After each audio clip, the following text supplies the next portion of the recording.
Hello and very warm welcome. I, Anuj Sarin, Chairman Training Committee. Welcome office bearers, Board of Directors, Chairmen of various committees, and distinguished guests. Welcome to IP webinar series, session 12. The webinar guidelines. Your microphone and video has been switched off for the convenience of viewers. You're requested to rename yourself after joining in as per the format. Your name, your last name, and the company name. It will be easier for us to identify you. In case of queries, please drop a text at the bottom chat window. This webinar is being recorded for the benefit of our members.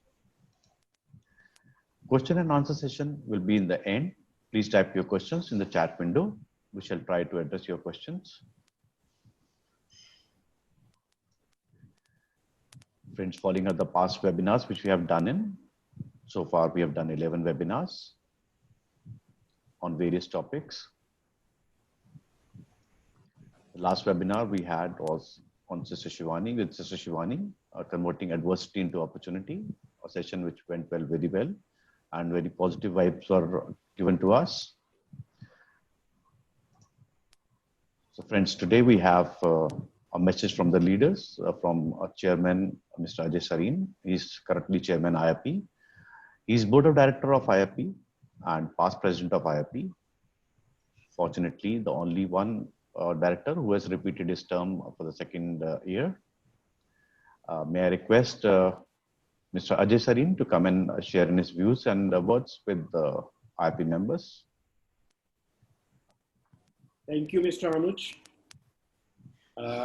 My dear members, I'm here to welcome you all here. Very good evening, members, and warm greetings from IT.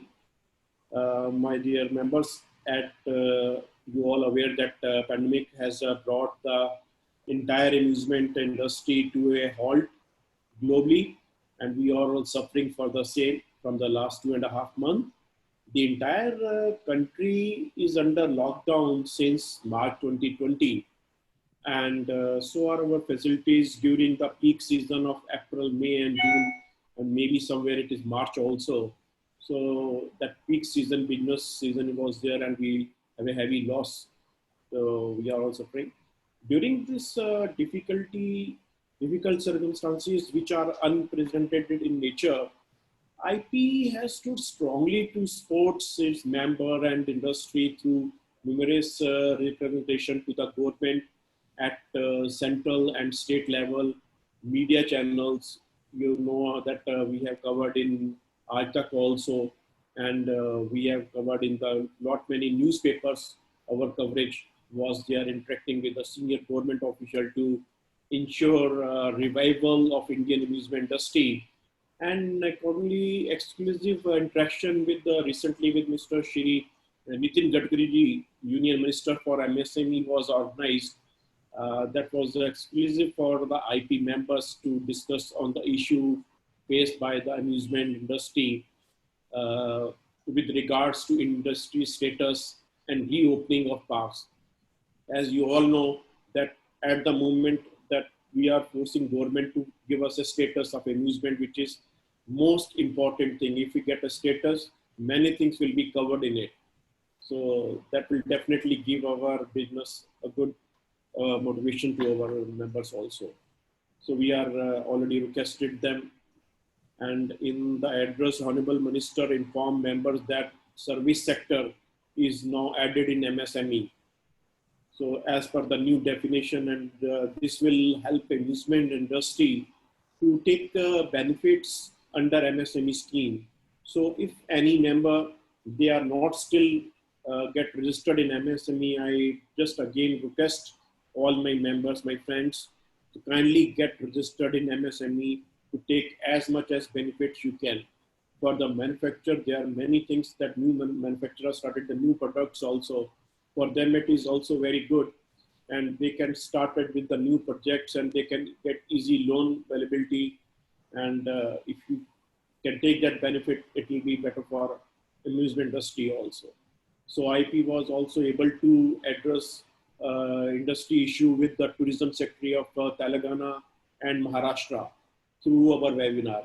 And we got a very good response from the Maharashtra tourism secretary, and that was very fruitful, and they were very positive for our industry also. So I think like the way we are working at the moment, we will definitely get good status, get benefits from the government department. So we are trying our best, and I do need help from my members. If I am wrong somewhere, maybe you can correct me or you can give me suggestions. That is always welcome. IP was also able to address industry issue with the tourism sector recently, in that they request to give us a SOPs. So now our SOPs is also ready. We will give them a very soon. So IP was invited by Vidyadan. You all attended that seminar.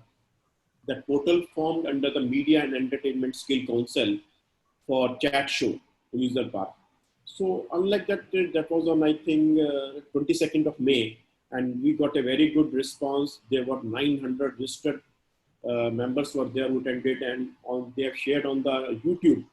And YouTube, there are, if you go through that, there are 35,000 viewers at the moment. That means our message is going to 35,000 people. Multiplications, you can do better.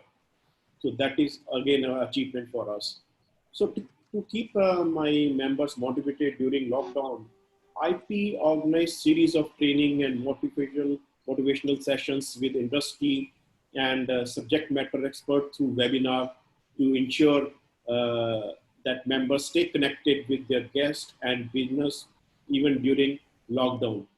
I really thankful to Mr. Anuj, Chairman Committee of our webinar and training committee, who is doing a very good session at the moment, and many leaders, they have shared their views, their suggestions to members.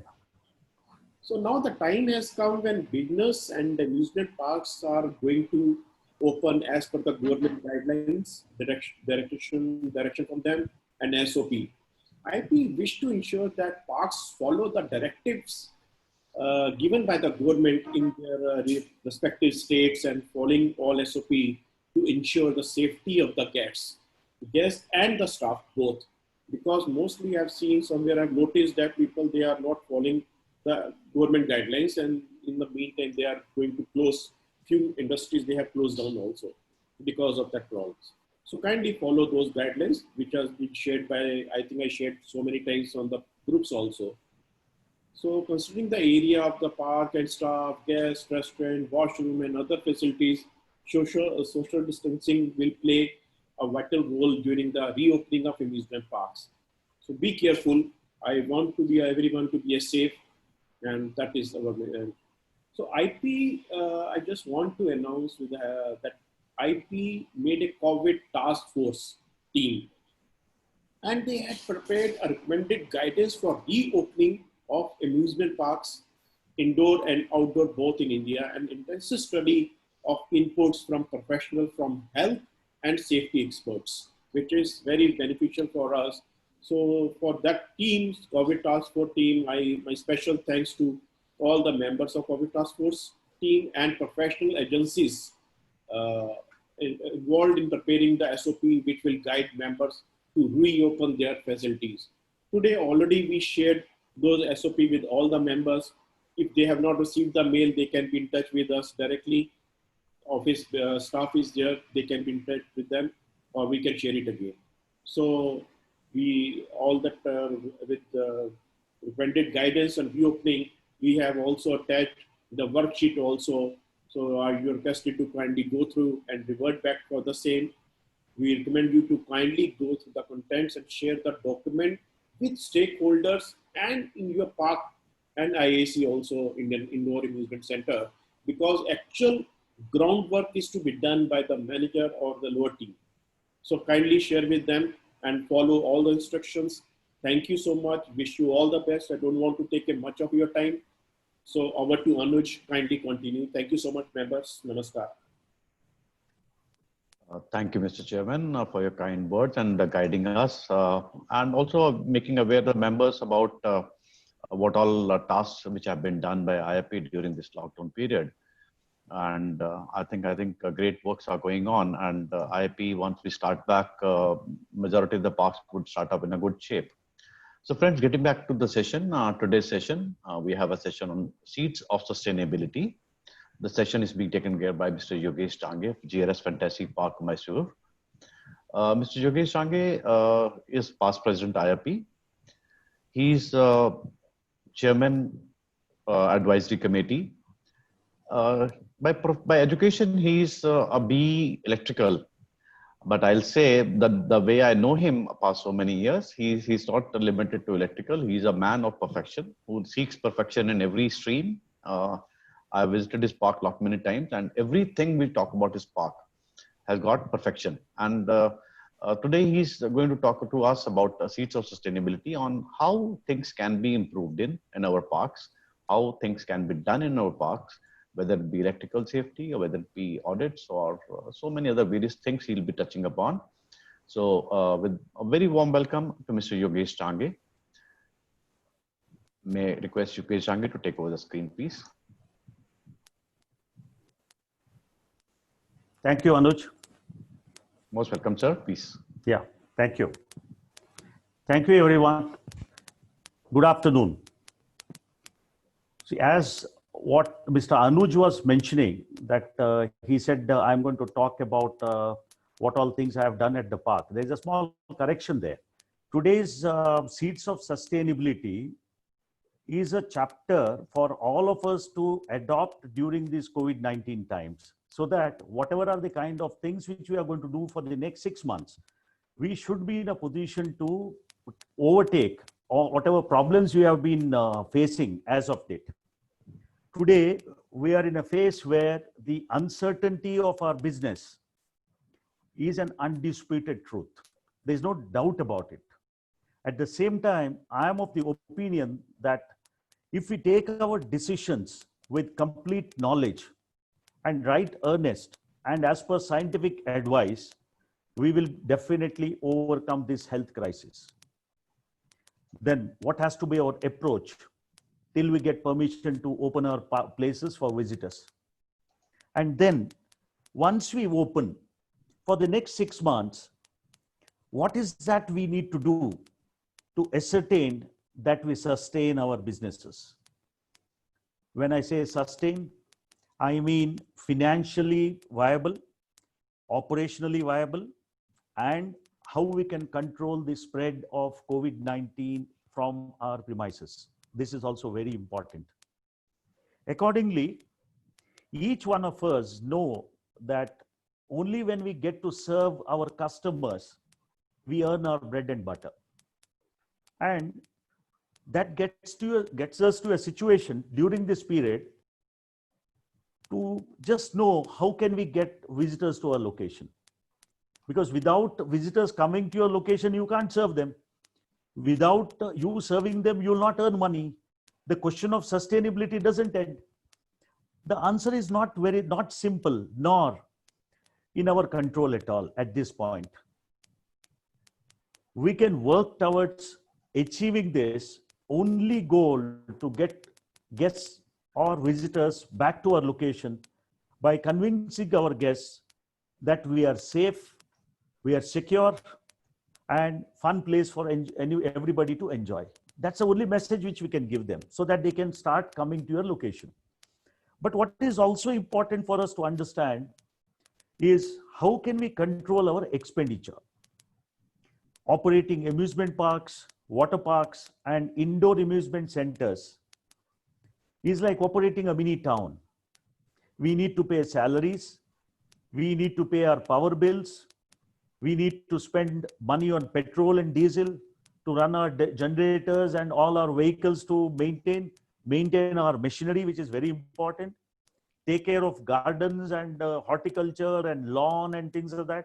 Spend on communication, advertising, and then pay interest on a loan. Pay insurance premiums, and so many other expenses. The expenses, if you start listing, it is endless. So now each one of us, if we are in a position to at least give some time in understanding and analyzing what are the kind of expenses which we are talking about, getting into the details of each and every single expense, and try to rationalize. I'm not saying see, we cannot do away with all the expenses which are there, but how to rationalize, how to restrict those expenditures so that we can build up on whatever cash we have, because that is what is needed at this hour.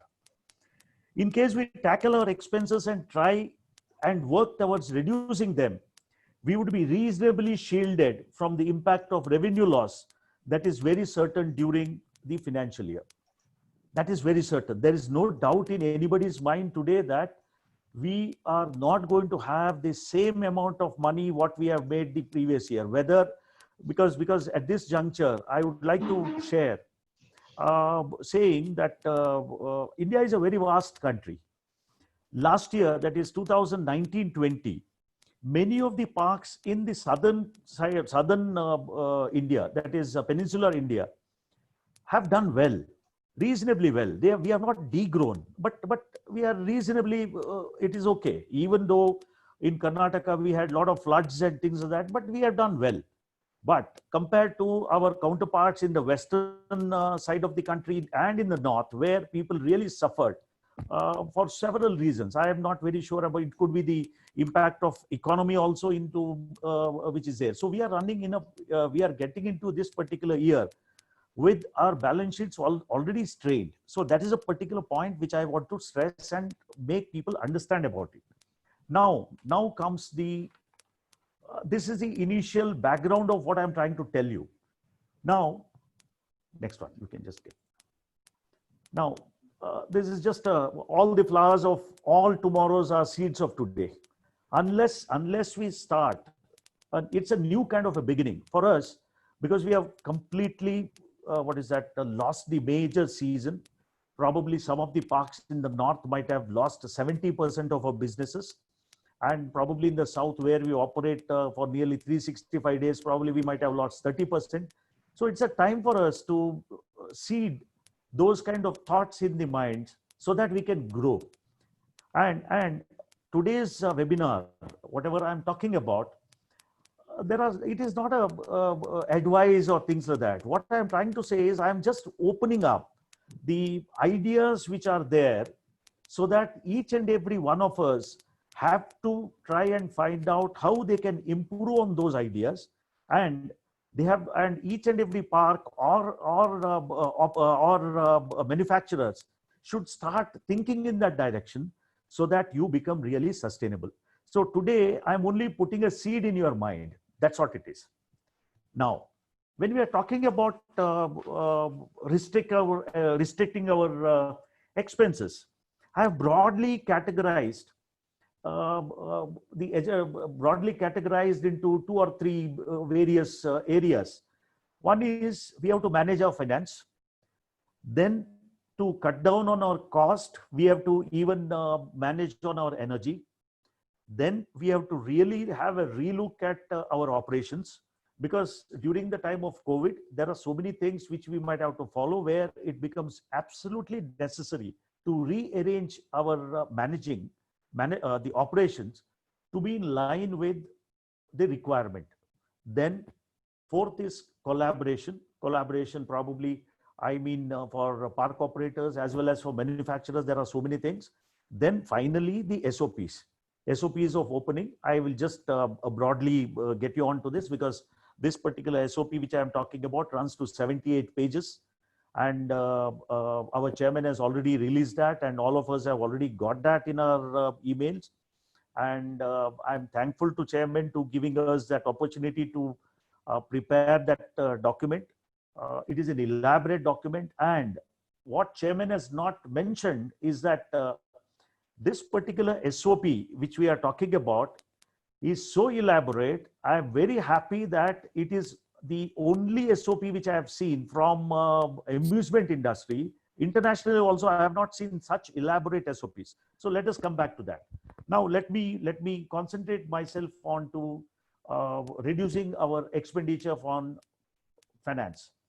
There is a saying, beware of little expenses. A small leak will sink a great ship, by Benjamin Franklin.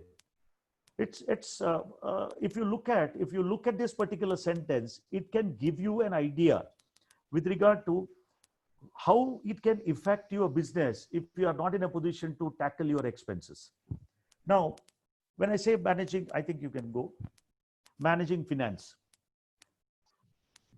Now, when you're talking about managing finance, there are several aspects to managing finance. I'm only going to, I'm broadly, because the time is too short, and I'm not a very great expert in the field, but I'm in a position to manage the finance. That's what I can say. Normally, any business enterprise, I'll go to the basic. Normally, any business enterprise to establish its business has what it can do. It invests the money into the project, either by putting money from your own account, or 90% of the people, they borrow finance from commercial banks or commercial establishment, commercial sector banks, or buy money from relatives and friends. This is, I'm specifically mentioning relatives and friends because I have seen many organizations in our amusement industry where they have some 20-30 people who join together and start an amusement park, wherein each and every partner, he gets money from some relatives who are told that they will be giving some interest, and based on that they build up the capital.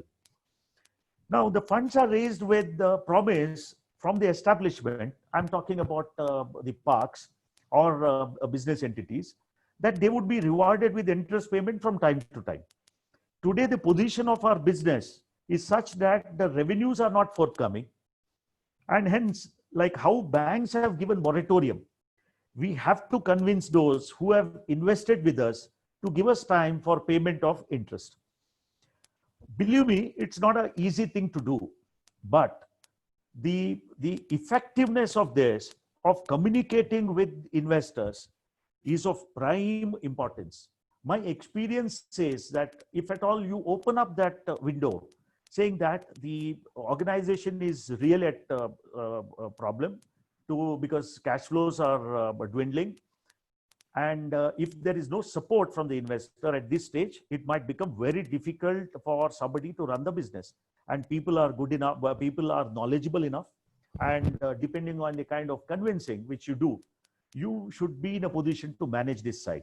Also, use the opportunity to discuss with your bankers to reduce the rate of interest according to the RBI guidelines, and separately hold discussions with investors reducing the rate of interest. This is what I've already told.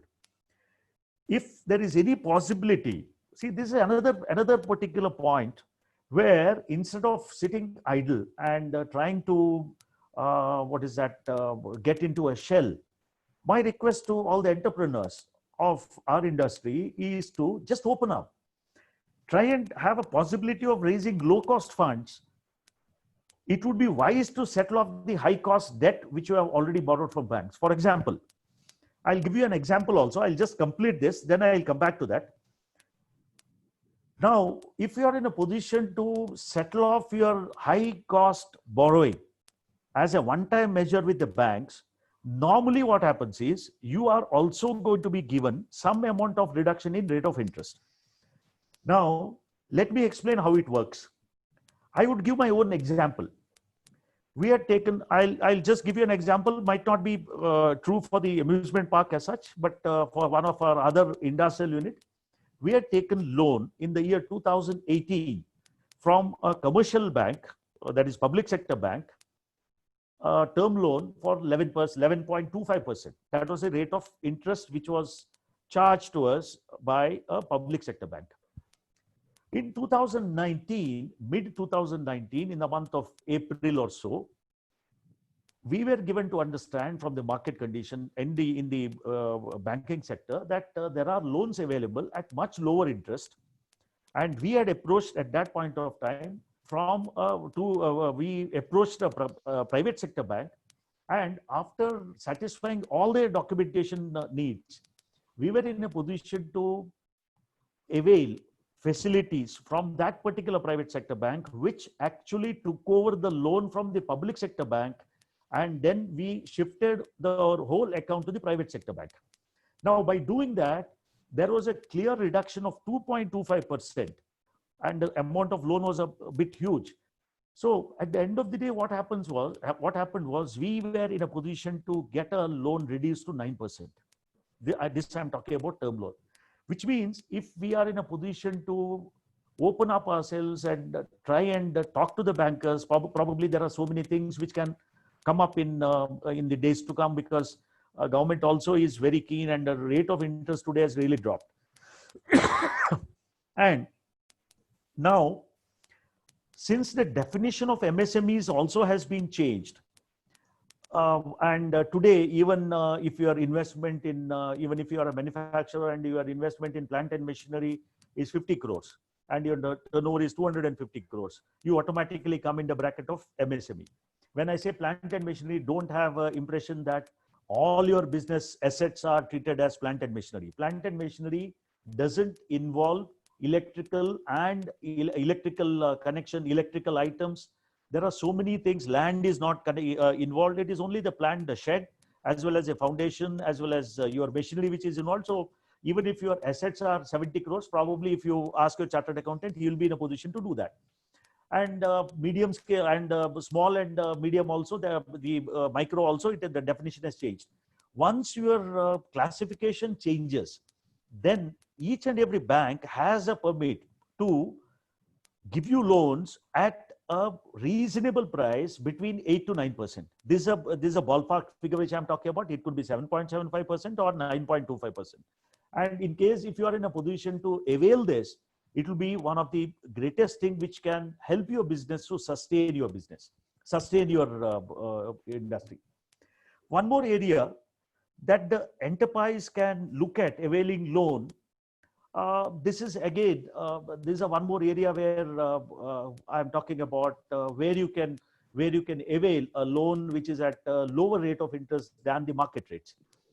Now, there are several players who have proprietary business, and there are several organizations which are run by board of LLP or by a private limited company, which are closely held within the family members.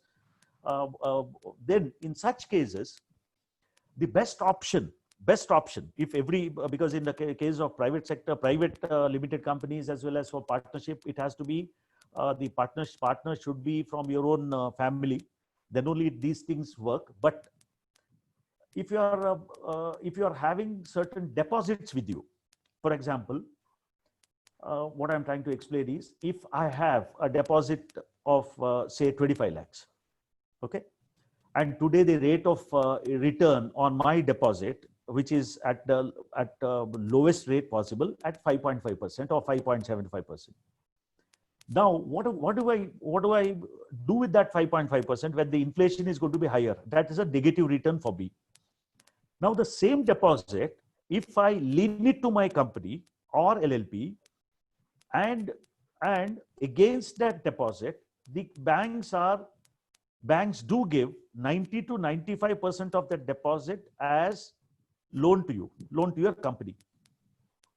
Here, what happens in this particular scenario is, you have a deposit, you earn interest on that at 5.5%, and that is available for you for your income. Whereas on the same deposit, the bankers are going to give you money to your company at probably 1% of the deposit rate, which means if the deposit is at 5.5%, you will be charged at 6.5% for your business. Here, what happens is that 6.5% interest which you are charging, which the bank is charging to your company, is available to you as a revenue expenditure. Whereas 5.5% which you are earning will be to your individual account, which becomes an income. So it is like pledging your gold and taking money for your own self. But here you are pledging the deposit receipt which you have to avail a business loan for your company or to your proprietary concern.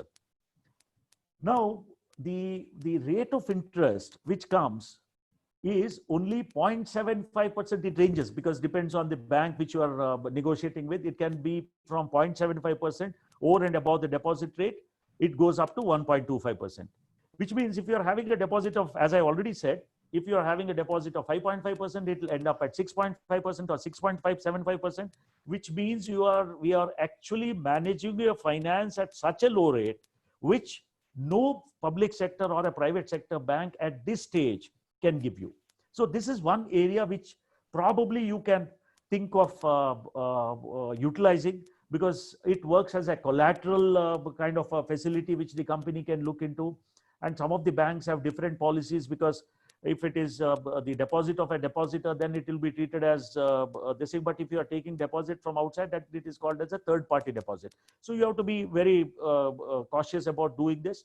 And you may also ask me, is there a risk in that?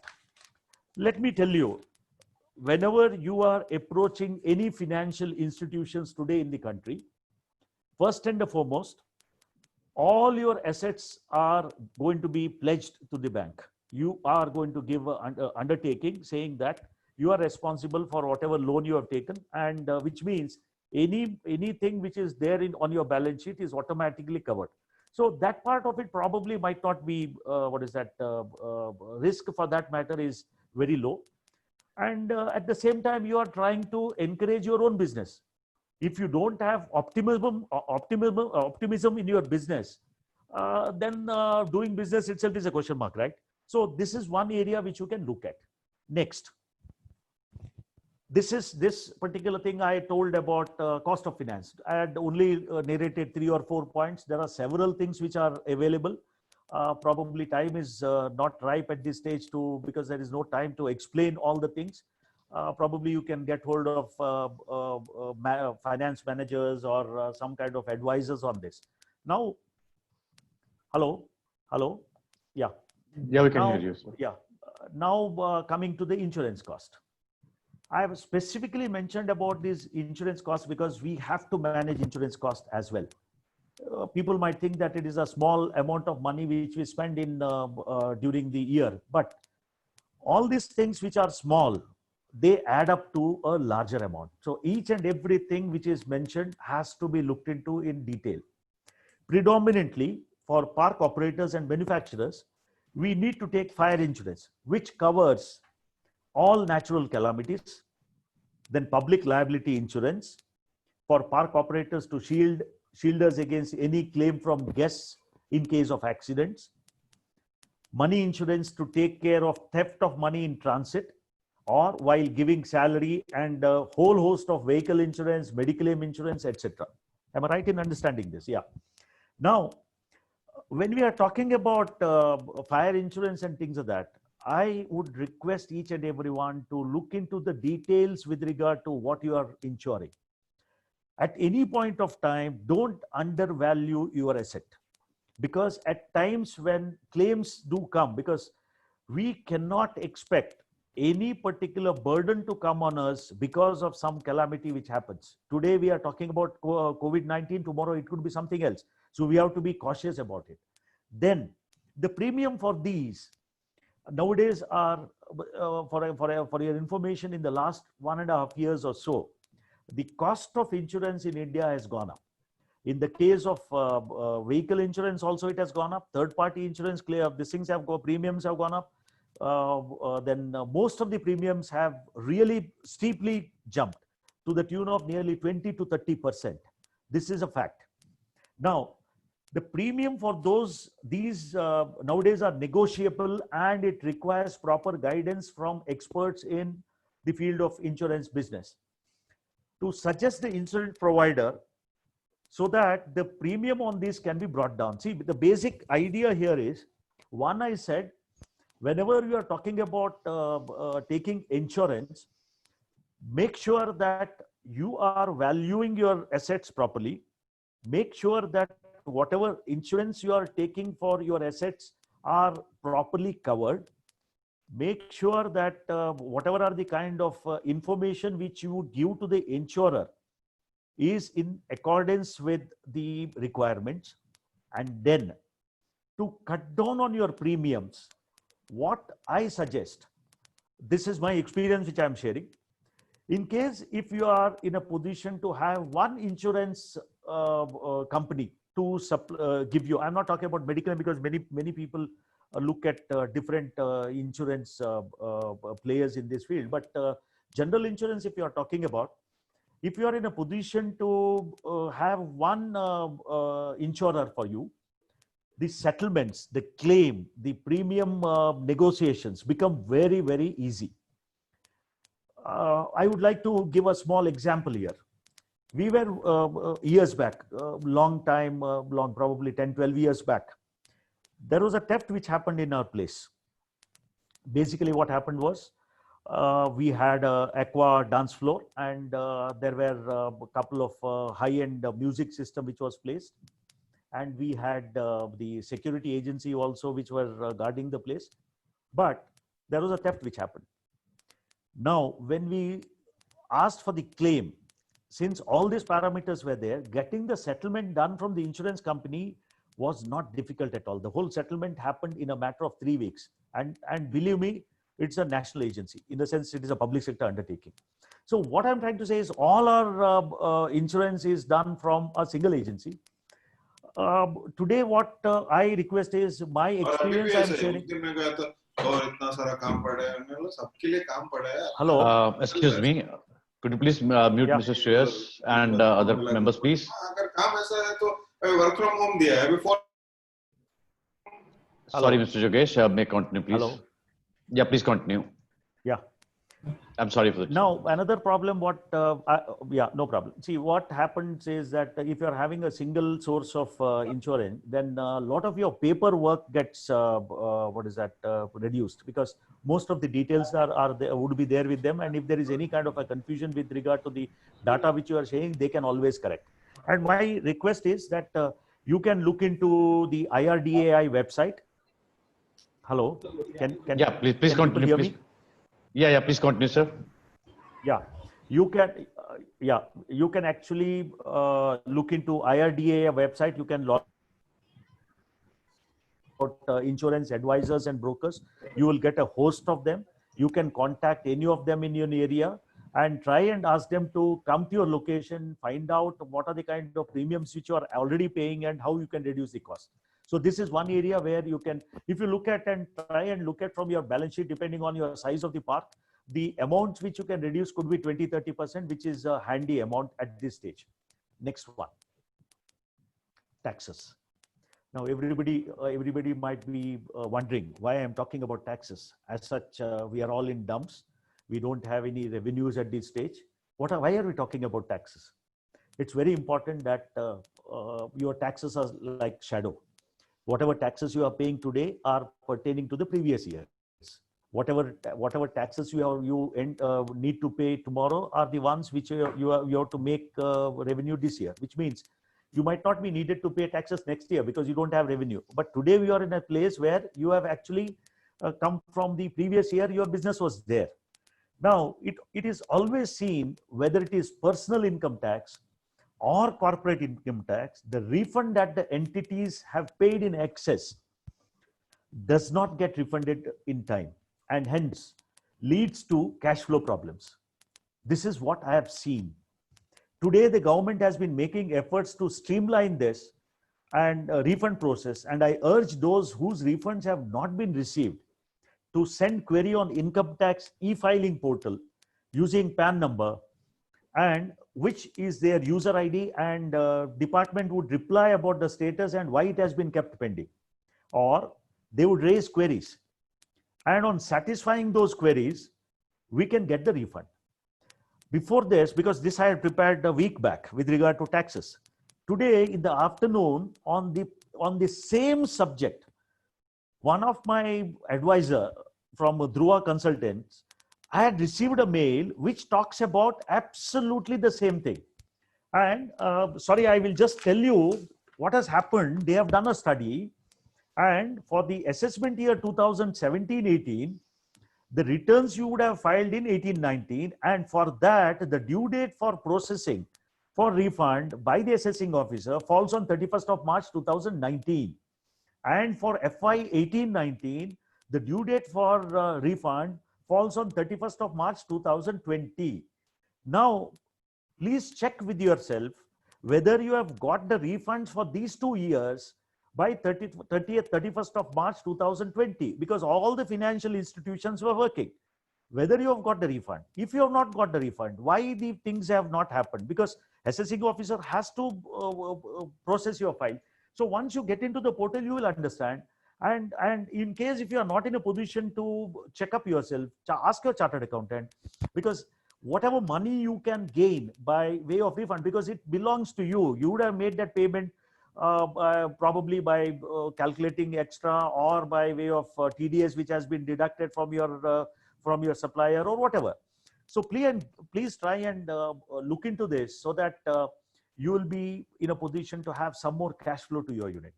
Now, we are in a year of GST, goods and services tax, but please check whether there are any pending assessments of the previous years on account of service tax, VAT, etc. from the accounts. And if there is any refund that you have to receive, it can be accelerated. There are some states who had promised, what is that, some kind of Kar Samadhan and all that in the case of VAT as well as service tax.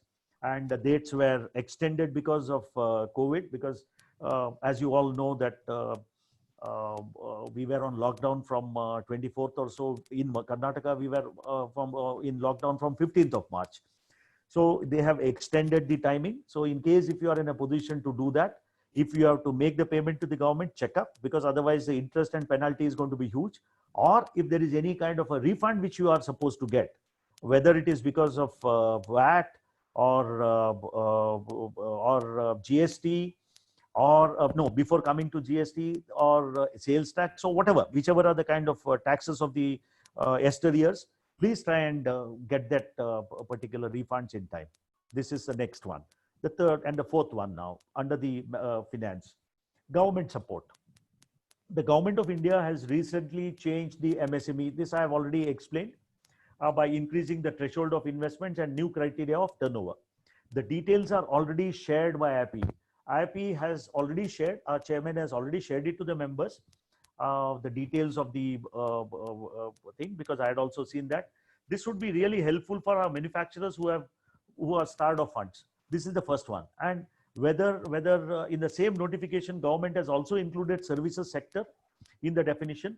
Here the clarity is awaited.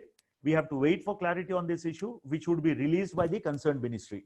This particular factor was also narrated to the Minister of MSME, Mr. Gadkari, by our chairman as well as our vice chairman. And I am sorry, of the Mr. Yogesh, I think there is some issue with the voice. Hello? Hello? Yeah, there was some issue with the voice. So okay, I'll repeat that. Can you repeat it again? Yeah. Now, from when? Just now? Yeah, just repeat the last sentence. Yeah. In the same notification, government has also included services sector in the definition. We have to wait for clarity on this issue.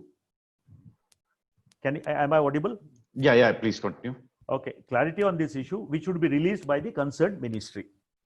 I am of the opinion that this addition of services in the notification would allow us to get major benefits from financial institutions, and would allow us to borrow reasonable and afford at reasonable interest. This could avail, see, I'm using the word, this could enable us to avail lower rates for our electricity presently enjoyed by industries, but it's a long fight. See, I'll tell you, there is a small difference in what is my understanding of this particular issue. Now, as soon as we get ourselves registered under the MSME and we get the benefit for all the financial things and all that, till the time the industry, Indian electricity regulator, that is a central regulator, changes the definition for services, the chances that the state discoms, that is distribution companies, might not agree with the nomenclature which is used. So it is a long drawn battle. Probably as soon as the definition and other things get cleared, we will be in a better position to understand that. Now, next one.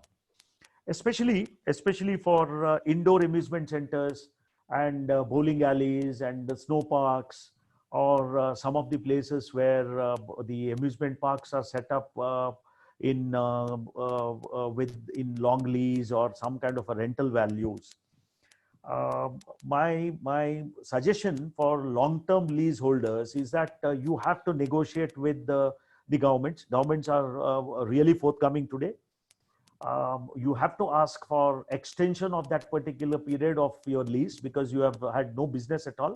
While doing that, you might have to also negotiate for an additional period of 1 year because you have to convince them that you had made the investment and at this period of time, it is for us to get some kind of a waiver of payment of interest or not interest, rental values, and extend the lease period by at least a year. If at all there is a 29-year lease, let it be additional 1 year so that you can cover up your losses. So this is the first one. But for indoor amusement centers, many of them have their businesses set up time when you have to start negotiating with the mall owners in reducing the rentals. This many of you would have done. Why am I repeating this? Because in the last 2 months, you would have been asked to make the payment to by the landlords. There were several cases which have been fought. There were several things which went up to the Supreme Court. Supreme Court did not decide on anything. It quashed the thing, and we are back to square one. Now, there are two things here. Instead of, this is my view specifically, every one of us is affected, right? It is not that only the park owners or the indoor amusement centers or somebody else is effectively, businesses are shut. Most of the people are having problems in our businesses, except for banks, where the interest is getting charged even on Sundays or even during lockdowns, their interests are there. Now, look at the building owners. They would have taken money from banks. They would have done all those kind of investments which are there. So they are also needing funds. But at the same time, they would have enjoyed getting rental values for years together. That is a thing which you have to convince them, saying that we have been making payment to you. And believe me that as indoor amusement centers are prime properties inside malls. Why we are given that particular space is because of you only visitors do come to the mall. Like there are prime places where you get even the height of the floor is changed, depending on what is your requirement, they alter the thing. Why? That is because you are the center of attraction for children and families to come in. Once you are open there, then only the crowd gets into the malls. So this is a kind of a chain reaction which is there. Unless they get money, they will not advertise to get people into the parks, into the malls. Without people getting into the malls, we will not get business in the premises. So my thing is that in case if we are in a position to negotiate with the mall owners, convincing him with regard to the inability to raise funds at this stage, probably you can ask for some moratorium on your payments or reduction to a thing which is possible. Instead of, in case you can always start with asking him to waive off the rentals. And in case if you get moratorium for 6 months, fine. 1 year, fantastic. But if they reduce the rental by 15-20% for this period and later on increase it slightly, that also could be well settled. But it has to be a one-on-one and a mutual kind of a settlement with the mall owners. Why this I am saying is, I am also the owner of one of the commercial properties here in Mysore, where we have so many people who have taken the shops on rental basis. And when they came to me asking for waiver, my question to them was very simple, that the same thing what I was talking about, that the problem is same with both of us. So let us come to conclusion with regard to what can be done so that we can support your business. Believe me, each one of them, out of nearly 30 people or so, large or small, each one of us have come to conclusion with regard to giving some moratorium, reduction somewhere, addition somewhere after 6 months. Because since we are talking about with some players, we said, okay, we will reduce the rental by 20%, but After 6 months, we are talking about increasing the value by 20% for the next 6 months, which at the end of the year, it is going to be the same, but it is only a hand holding which we have to do. Both of us will be having a win-win kind of a situation. This is one thing which I am talking about. And believe me, there is one financial catch when we are talking about a moratorium. In the case of rental moratorium, if you are getting 50% of your rental as moratorium, and you are going to pay that 50% after 6 months, say, out of 100 rupees, if it is a rental of 100 rupees, you are paying only 50 rupees today. The GST component which the mall owner is going to charge is also going to be on 50 rupees, not on 100 rupees. Now you will be having that cash flow also. Next one is that other 50 rupees which you are going to pay after 6 months will also be at zero interest because you are not paid.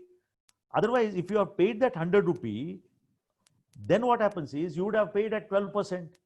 So you have to do that calculation yourself, because even if he reduces the rental by 10% and you are made to pay at this juncture, might not be a good idea for you to take moratorium for 6 months. Please do that mathematical calculation yourself, because you will be the best judge to do that. Yeah. Next one. We are now talking about, what's the time? Yeah. I'll have to hurry up now. Yeah. We are talking about managing energy. Energy saved is energy money earned. Now, in the case of managing energy, because this is one other area where we lose a lot of money. Now, first one, we are talking about contract demand. I will just give you some hints on this. Today, we are in such an area such a place where our businesses are really shut. We do not know about the future for the next 1 year. There are some states where you can reduce your contract demand, and then you can increase the contract demand after some time. Please do that exercise. Talk to your electrical guys, electrical engineer at your place. Try and find out what is the contract demand which is already there at your place, because you are going to be charged at 85% or 90% or 75%, depending on which state you are in, as a fixed charge. So you can control that by reducing your power requirement based on your need. Now, again, in the case of contract demand, there is one more area where you can look at, which is called as open access. For open access consumer, in the sense for large players above 1200 kVA, you can actually buy power from IEX, that is Indian Exchange, from at the rate of, if you are charged at 8 rupee 45 paisa or something like that, you can definitely get a power which is much less than the power. You can, many of the players have done that, but only requirement here is minimum 1200 kVA. That's a norm. 1200 kVA has to be your contract demand. If your contract demand is in excess of that, it is applicable to manufacturers as well as to the park owners. You can always look into the energy exchange, or you can also have a tie-up with the private energy players like solar or wind power, and you can reduce your cost of electricity. Now, the third point, the next one, energy audit. This is one area where I would earnestly urge people to look into. Now, here we have to take a scientific approach in tackling this issue. First, I would recommend the management to undertake a detailed techno-commercial energy audit that involves a checking the functioning of each and every electrical equipment for its design efficiency, like transformers, panels, keyboard, motors, hydraulics and pneumatic equipment, hoists, lighting, everything. There are several agencies who undertake this energy audits, and could cost between 50,000 to 2 lakhs, depending on what is the kind of enterprise which you have, or the connected power which you have. It can also be done by your own electrical maintenance team. I'm not asking you to get into, because at this time, if I suggest that you will get an external agency, probably you might not be in a position to do that. But if you are in a position to tell your electrical maintenance team to do this, by giving them an opportunity to do an audit, you can always look into several websites which are there to encourage people to take do energy audits for yourself. You can do one area at a time. For example, the team can look into the motors. They can look into various panels. and it is also going to be helpful when you're opening up. When you start doing it, it will also help you in opening up. So this is one area which you can really look at, because I have also seen, I'm only sharing my experience in the case of my unit water park. What we saw was there are certain motors which were connected to the pumps which have been rewound at least 4 or 5 times. When we looked at what is the energy which it is consuming by way of current drawn, it was drawing current equivalent to a 5 HP motor, whereas the rated motor was 3 HP. So you can imagine the amount of wastage which is there in the system. So I would like you to list that, because there are leakages which can happen from air receiver tanks. Then you can check the DG frequency. Normally the DG frequency, sometimes it is in the range of 50.2, 50.3, and whereas the line frequency is 49.6 or 49.5. You can always maintain this so that you can control the consumption of energy in each and every sphere. Now again, even on the transformer tapping side, if you are looking at the lighting side, in one of our transformers, when we looked at the transformer secondary, was giving a voltage of 238 volts.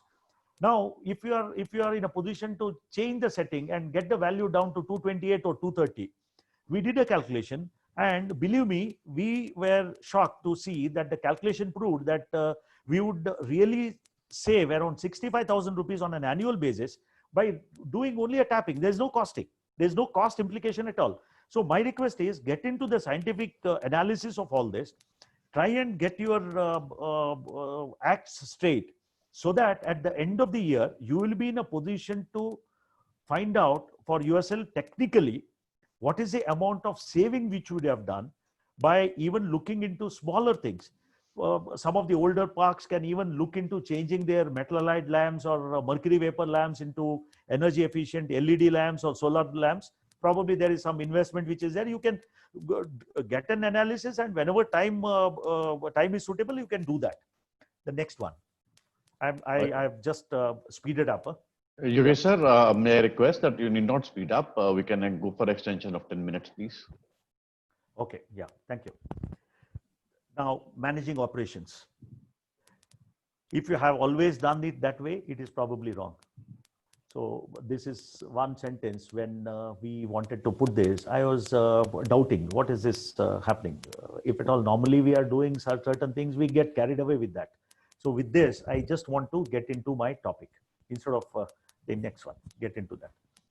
Now, under managing operations, one is human resources. Everybody is asking me all the time, what are you doing and things like that with human resources. I'll just tell you, in the days ahead, as we approach opening our businesses, we cannot expect huge numbers to visit our locations in the beginning, and it would be gradual increase, and hence we have to manage our human resources very carefully and in a calibrated manner. We have to critically evaluate the number of staff needed for each and every ride or facility, and try and rationalize by allotting only required personnel. When I say rationalize, I'm not saying to lay off or to terminate employees. That is a decision that every individual businesses should take based on several factors. What I am referring to is, you might need more number of people to take care of sanitizing your workplace, or for other protocols mandated in the SOP and government regulation. By this way, what you should look at is, tomorrow, if at all the SOPs and the protocols are calling for additional manpower, instead of asking for additional manpower, you should be in a position to rationalize your manpower, what you have, and use them. I'm only talking about it after opening, not before that. Now, we have to give importance also to train our staff to do multitasking. This is one area where I found that most of our park, I'm not saying all, many of us have not probably made it. Multitasking activity is a need of the hour today. The present situation specifically and specially asks for it. This is necessary to be ready for an eventuality where we might be compelled to compulsorily ask some of the park employees to take leave or be at home because of some symptoms which they are going to have, or some kind of illness which they are going to have. We have to ask them to be at home. And imagine on a particular day you have 6 ticketing staff. Out of that, 4 have gone on leave because of illness, or they are compelled to be at home. If you have not made or prepared your staff to take care of that activity, you will be left high and dry. So my request is, we should be in a position to use this time to train our ticketing staff or any other staff to do multitasking. And when I take say multitasking, I also would like to involve the ride operators.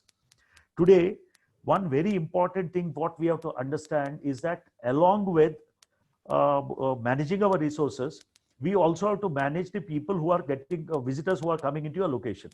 Now, when the visitors are coming to your location, they should feel that you are doing all the safe operations at your park. How will you make them sure that you are doing your activities? Whether it is wiping the seats or spraying certain chemicals onto the handlebar or things like that, which the SOPs will decide. Now, instead of having a separate person to do that exercise, anyway, we are not going to expect a huge number of turnouts in the beginning. If the ride operator himself is in a position to do that exercise for himself and comes back and sits and does the ride operation, it will actually improve on the managing your resources. This is what I meant. So multitasking and doing a kind of a job which can be done by several people. Otherwise, if he is expecting some housekeeping staff to do that work, it's an additional burden on the company, which you have to explain to the people. Now, also in the case of one more thing which I really want to say is a clear conversation with your employees with regard to the present financial situation of the organization has to be made, to say that we shall work like a family and overcome this extreme harsh condition. Explain the need for rationalizing of salaries for a limited period so that the organization can survive. As business owners, be a model by cutting down on your own salaries and perks before you even start doing it for others. You become a role model for yourself, saying that I am not going to take the salary for myself as a owner. The question of informing all the people down is a necessity. It is very, very important. Now, the pain that the employees are going through at this moment is definitely worrying. But at the same time, the employees must also look at the tension, agony, and the hardship faced by the management. It has to be a win-win situation, and every one of us should think that it is only a momentary problem, and as always, this shall also pass. So this is very important for us to understand. Then comes the water management. Now, all the water parks, I'm sure, will have proper SOPs in place for water hygiene of their water body, and during this present crisis of COVID-19. Yeah. But normally, as has been seen over a period of time, what happens is we take it for granted that things are fine. Whatever is a kind of chemicals which we are dosing into our water, it is going to be fine and things like that. Be sure about everything. And my request is that the managing team of operations should get involved in each and every aspect of water management here, whether it is buying of chemicals for the treatment of the water, or the usage of them in the water pools, and also the leakage and other things which are inbuilt into the system. Have a relook at the whole water management system. I had done a lot of exercise on this water management system, but I think there is paucity of time. Can I continue for longer? Yes, sir. We'll extend it by total 15 minutes. Yeah, because 15 minutes I'll take. Yeah. So now, most of the time, it so happens that whatever quantity of water, which chemicals which is dosed the previous day, it is, I'm talking about the older parks. The next day when it comes, the evening when it comes, if I have dosed around 100 liters of chlorine, the tendency is to dose 100 liters without even checking into the parameters of what is required to be dosed at that particular hour.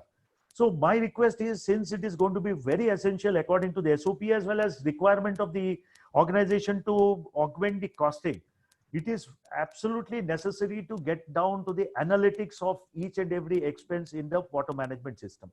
And the most important thing is, I would request people to look into water recharge, water conservation, because today we have seen the adversaries of COVID-19. The virus has got in. Tomorrow it could be the water scarcity which might drive us out of business.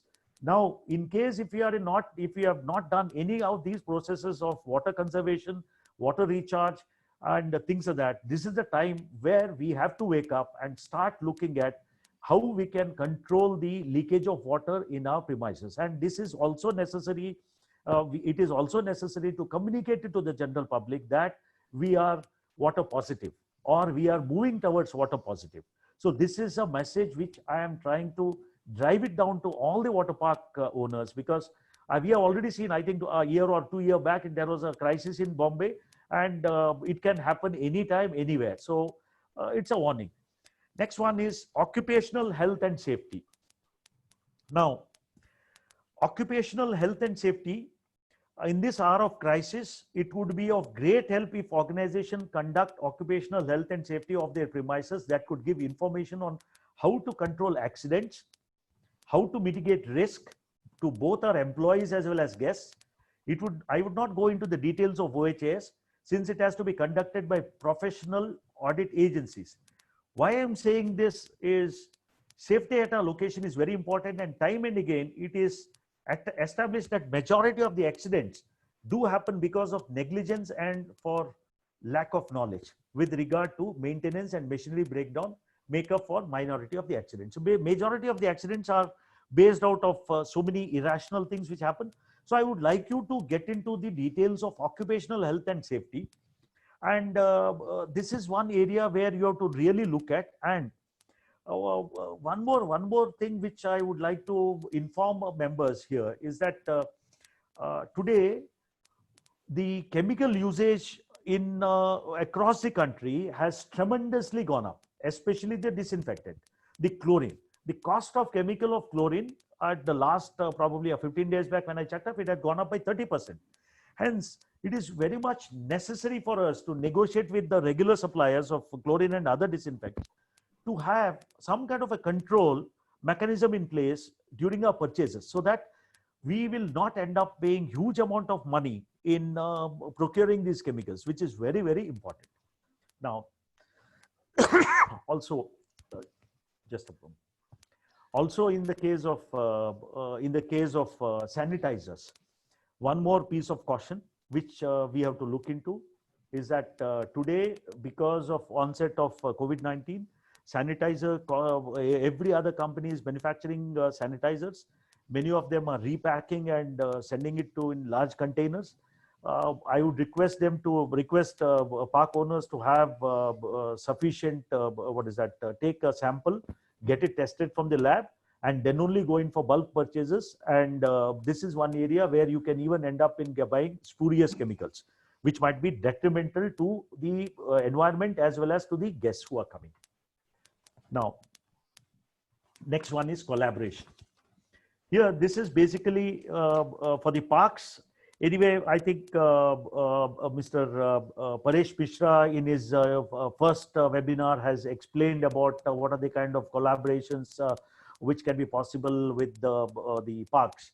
Today, I'm trying to talk about the collaborations which my manufacturing friends are looking at. Take this opportunity and try to have some collaboration with European, American ride manufacturers. This would definitely make the cost of manufacturing less, and you can start exporting the rides also. This is a general statement. Avail all the benefits that have been given by the government on borrowings, but be informed that interest is not waived off. Then third one, for exporters, there is a 5% interest subvention scheme that has been extended till March 2021. Try and very important, try and manufacture other items that can be easily marketed, since most of the manufacturers have knowledge about FRP and related fields. I would like to mention here that when I was looking at the Indian coach factory, that is ICS, coach factory, ICF, where it is for the Indian Railways, because we also have a forging unit. And a month and a half back, when we were looking at various requirement of the railways, I was surprised to see that there was a requirement of FRP dustbins.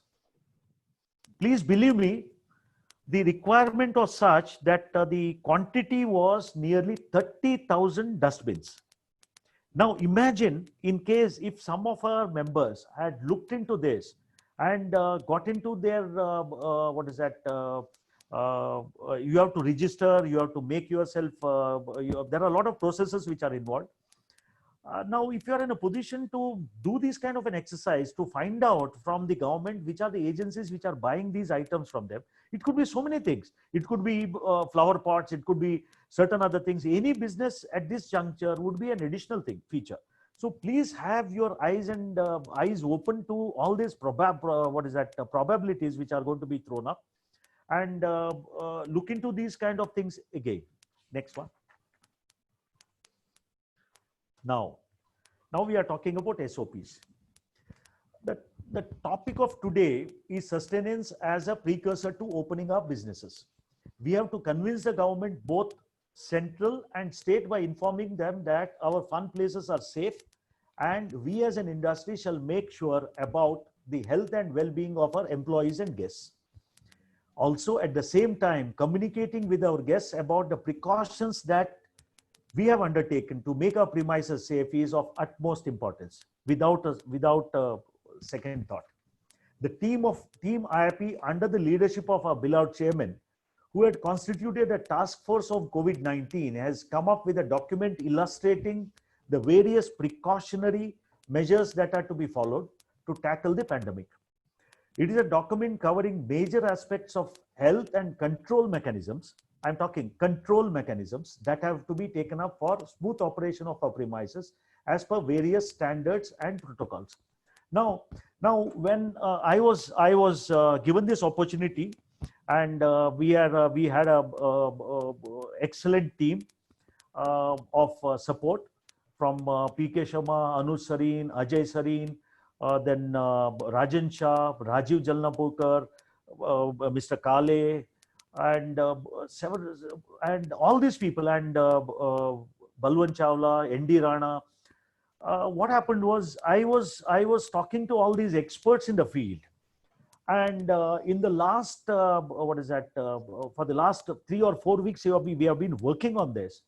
Believe me, it was a daunting task to get everybody on board on the same page and try and write this particular elaborative document, which is predominantly rotating on 5 pillars. I would like to mention it as 5 pillars. One is elimination. Second is substitution. Third is engineering controls. Fourth is administrative controls, and PPE, that is personal protective equipment. The hierarchy is, first is elimination. When you are talking about elimination, I've only given you an example because already the mails would have already reached you. When you are talking about elimination, we are trying to eliminate the people who have symptoms at the place of entry itself. That is the first case. Whether you have achieved your goal, probably up to 20%. Then the next one is substitution. When I talk about substitution, probably the kind of activities which we are talking about, in case of ticketing, if you are saying that we had certain kind of ticketing structure there, we have changed it to digital system, or we have made it some other system, it is substitution. Now the engineering control. Engineering control talks about if your ride has a 2-seater one, allowing only one person to travel, that is substitution. Then administrative controls is by putting up posters and informations and things like that. Then PPE. PPE means, don't get upset by saying PPE. Everybody feels that PPE means with the gown and everything. It is not so. PPE is a general term. PPE can be even a face mask is a PPE. Like that, at different places where people have to use PPEs also have been worked out. And we have given utmost importance to amusement parks, water parks, indoor amusement centers, bowling alleys, and then F&B. F&B also was one of the areas where we had to really get into the details of finding out what are the requirements which are there. And my belief is that if you go through the system, wherever possible, we have added most of the things covering all areas of health and safety, because that is what is required to sustain our businesses, and also trying to Indianize the requirement. And tomorrow, if the government is going to give you certain kind of SOPs, and if you are trying to do our SOP, probably you'll be doing much more than what the government is talking about, but definitely which can be done. This is what I wanted to say. So here at this juncture, I think I've taken more than 15 minutes. We have also added risk assessment analysis chart here, which is an Excel document. We have gone to that extent where we have tried to solve the problems which you can come across as a business unit. My request is that each one of you should include every step at your place. For example, parking, you might have to have that risk assessment done. It's only at trial which we have shown here. Then each and every ride you should add. Our problem was we can't list all the rides which you have, because it depends on what ride you have, what play system you have. So it is for you to analyze and do. And if you look at the chart, believe me, whenever there is a significant risk, it has been residual risk gets lowered to 1.32, 1.3, 1.8, which is in the green, which means our places are safe for visitors. Please take a real deep breath and be optimistic, saying, as a business unit, as a fun place, we are not a party to spread the virus. We will take care of all our guests. That has to be the communication from top to bottom, from each one of us. This has to be the message. The previous session also, she had mentioned the same thing. Sister had also mentioned the same thing. And I am also telling you the same thing. Scientifically, when you look at, after talking to all the various agencies as well as experts from within, I am very sure that once we open up, we will be safe to operate if you follow all the kinds of things. Thank you.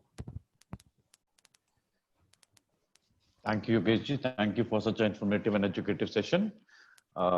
We have extended the time, so I'll take in limited questions only. So the first question I've taken is from Mr. Ajay Sareen. We need your advice on the parks who are totally dependent on 3-month seasonal business. Now, biggest burden is salary, bank installments. These expenses we cannot avoid. What do you want to say on it? I'll tell you, Anuj, it's a very, very difficult question with regard to, I also already explained it to you in the sense for most of the parks in the north, their season predominantly is in the first 4 months. That is from probably March 15th to end of July. After that, the rainy season comes, and after that it is winter. Now, in such places where the businesses, it's a big question mark with regard to the financial stability of the organization, and certain times it's a kind of a situation where you are pushed to close down your establishment, and to run the unit, run the amusement or water park, it might not be sustainable. It might not make sense at all. So you have to take a call, and there cannot be a general kind of an answer for this. Each and every park has to sit and discuss and take a call. And if it makes sense to open up, keep it open. And then with the revenues which you are going to earn, whether you are going to break even, you might not make profit. But if you are in a position to break even during this period, whether it is possible for you to run the unit, that is a call which individual parks have to take.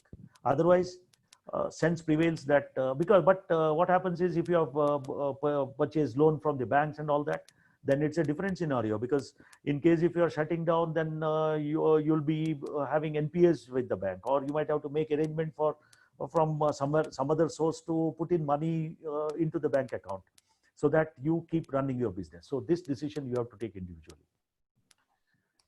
Okay, so I have 2 questions from Mr. Rajiv Kohl. So I'll take it the first question first. Yeah. Typically, the biggest cost is the employee salary and wages. What suggestions do you have on this front? Again, the same question which is there, so probably you can answer that. No, Anuj, I just wanted to interrupt here. When I say the employees' cost is the highest, that is what Mr. Rajiv Kohl is trying to say. Again, it depends. See, this year when the business is not there, for the first 2 months, the employee cost probably is 90% of your expense. Once you start getting your revenues, your other expenses go up. For example, your advertising cost could be 8%, your employee cost could be 17, 18%, or between, depending on which part of the country you are in Mumbai, the employee expenses could be higher, the publicity cost could be higher. So it is a different set of rules which are there. I am definitely aware that since your revenues are going to be in the range of 30, 40, 50% this year, your employee cost to that percentage would be much, much higher. Yes, Anuj. So, what's the amount one should insure for visitors' unlikely and unfortunate death for a person or even worse, a group of visitors?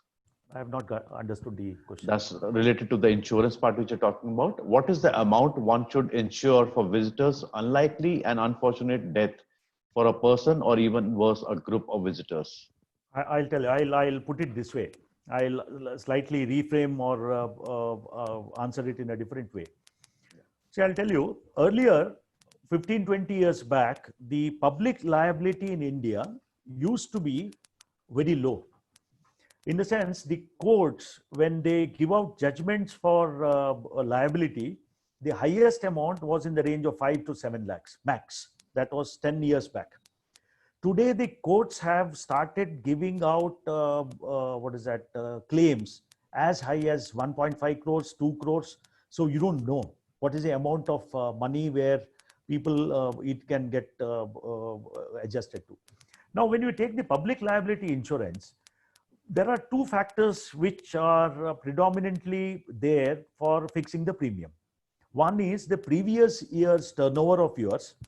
For example, if your turnover of the previous year is 20 crores, you say from what is your experience in your location with regard to how you have maintained your park and the facility, you can easily find out and say that, okay, I am going to restrict the number of incidents of any kind of an accident at your place to 5. I'm just saying 5.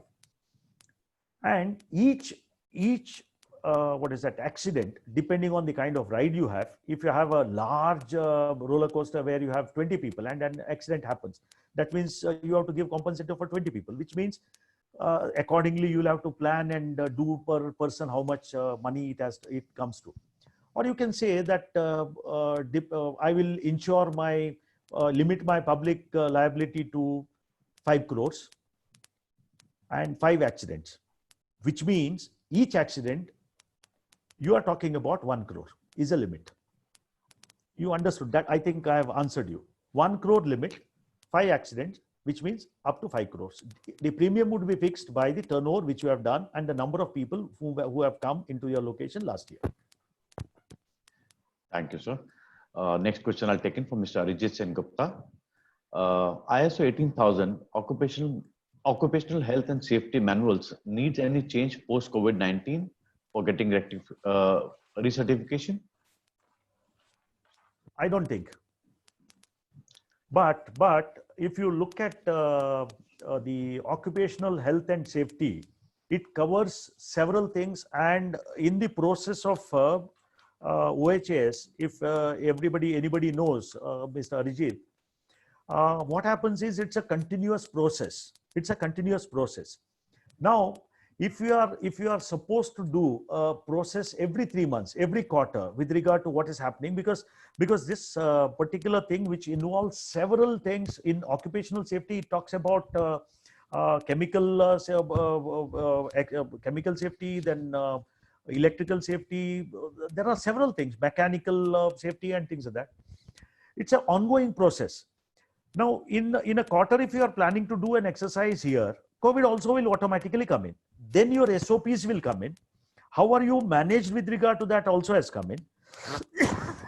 So it is better you involve that because it becomes a part of it, because you cannot separate the SOP from your working today. Am I right? Yeah, very true. So I'll take in a question which is common, which we've discussed a lot many times. It's from Mr. Pankaj Jagar. Is the disinfection tunnel advised? And then the question continues with we hear a lot about sanitizer cabin or tunnel with hypochlorite solution. Is the tunnel advisable? Wonderful thing. Wonderful. Yeah. See, I'll tell you the idea of creating this kind of a document came to my mind 2 months back. Initially, when I was looking at this particular issue, I had an opportunity to connect with the Karnataka State Pollution Control Board, then Central Food Technology Research Institute, which has a head office in Mysore. And during this period, I saw several agencies coming up with this walk-through disinfectant tunnel, and then spraying of chemicals on human beings. And it was astonishing for me. Then there has been a study which happened. And today the ICMR, that is Indian Council of Medical Research, the Health Ministry, World Health Organization, everybody has equivocally, without any doubt, have banned these practices. It has no meaning at all to disinfect somebody from outside, and it is only going to will have ill effects on somebody's psychology as well as health. And only purpose here is only to show, nothing else. In fact, in the beginning, we also thought we will also make this tunnel so that we will have some amount of visibility that we have shown something to the world. But believe me, we have done that exercise. The whole thing, I'm very happy to say that this particular thing of banning them originated from Mysore. I think I have answered Pankaj. Yeah. So I'll take it the last question because time is too much now. Should the park operators, it's from Mr. Rajesh Raisinghania, should the park operators have a disclaimer for their visitors to safeguard themselves from any visitor claiming to get affected of COVID-19 during their visit to the park? No, I would see, I'll tell you, it is something like this. We are in such a peculiar situation. I will slightly elaborate in what he is saying because there is a legality involved here. I would like to tell everybody that this particular virus, this I am saying not as a layman. I am saying I'm not a medical practitioner, nor I have any knowledge about the virus. But after interacting with the specialists, believe me, many of us are not having any first-hand knowledge about this virus. Everything is based upon the previous viruses and what are the kind of things which are required to be done for this virus. They were emulating. So nothing is certain. Accordingly, we have written an SOP, right? Now, in the SOP, we also are saying in the general terms that you have to have a app, you have to have some kind of literature where we are testing their temperature and things like that. After a month and a half, if at all somebody gets infected in a bus, who is going to be charged? Who is going to be, liable? If he gets infected in in a theater or in some other location, there is no chance that somebody can pinpoint that it has happened from that particular place because by then the community spread would have happened. So don't have some kind of a tension saying that it could happen at your place. It can happen anywhere. It can happen in your neighborhood. It can happen on the road. Believe me, when we did the analysis, we are much, much safer than a theater or a mall for the simple reason. When I had this discussion with the doctors, the epidemiologists, they said that there is a criteria called transmissibility time of transmissibility, which says that for a tuberculosis bacilli to transfer from one individual to the other, it takes 1 hour. Means if you are in contact with this person for 1 hour, it will get transmitted. In the case of the COVID-19, it is found, they are still doing that analysis and research. It is found that in airborne, if it is airborne, it needs 20 to 25 minutes. They say 20 to 30 minutes, but say 20 to 25 minutes you need for catching that COVID-19. So the best part of it is, after discussing with all, the best option for us to sustain ourselves in business is proper hand washing using soap and water, or if you don't have running water, washing our hands by sanitizer and keeping some distance. That's it. I'll repeat, sir, if you could just guide in if the disclaimer should be put or not. Yes, you have to. So I have another interesting question which I like to take in even after time delay. On human resources front, can you share your thoughts on how to communicate with the team on the financials of your company? Anuj, it's see, I'll tell you. See, there is a human tendency that if at all there is some problem which is there, or say, for example, there is a speeding car which is going on the road and he meets with an accident. Immediately what happens is your psychology says that even if I drive safe, drive fast, I will not meet with an accident because I am very, very thorough in driving. We don't understand that we are also in the same bracket as what we are, what the other person is. Now, today, because of COVID-19, each and every person in this world is sure that there is a crisis. It is undoubted. Everybody knows. But our own people, for example, our own employees or our own officers, our own managers, our own general managers, or anybody, they feel that yes, there is a crisis around, but probably with our organization, it might not be there because they have been very good, very well managing the show. They are doing very well. We had great business previous year. Probably it will continue this year. People don't understand the financial implication of any businesses. Yes, the previous year, if the business has happened well, the investments also would have happened. And for continuing the similar kind of an expense this year, we need to have that revenue this year, which comes down to a point where we have to communicate well with our people. First and foremost, don't be under the impression that your employees know about your problem. They might not know. It is for you to mention it to them, what state you are in, what is the kind of issues which are plaguing you, what is the amount of interest which you are paying on the money which you have taken, probably at 12%, which means if you are giving him 100 rupees today, which for 1 year, it is at 12%, which you are giving 112 rupees.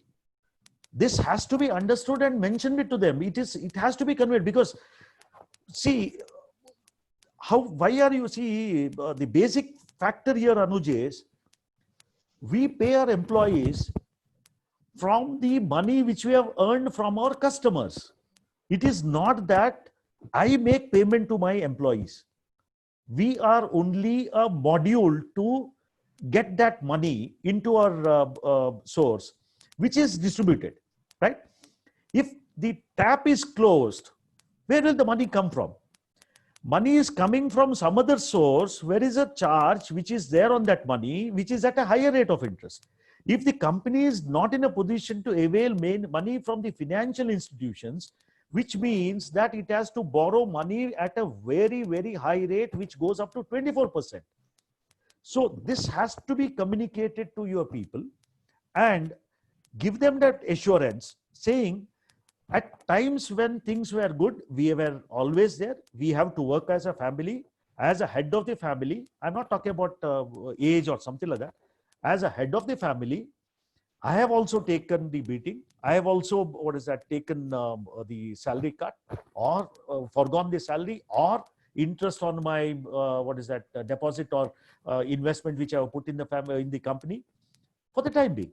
Let us all face together. This message should be there, which should be given to each and every employee, whether he is a top officer in the company or to the last man on the field, because they also need that assurance. They need that handholding today. They should not get a feeling that we are enjoying and they are in a real problem. Both of us are in the same boat. This is what I meant.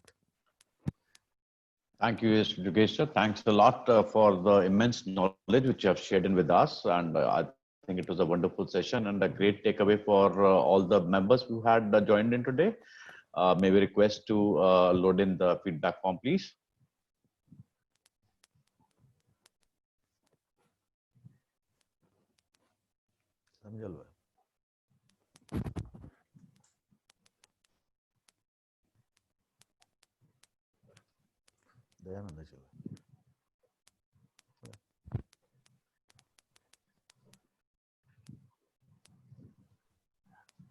Thank you so very much, Yogesh sir. It was really wonderful talking to you and getting in the great details from you. And I hope everybody who have participated would have noted down the points.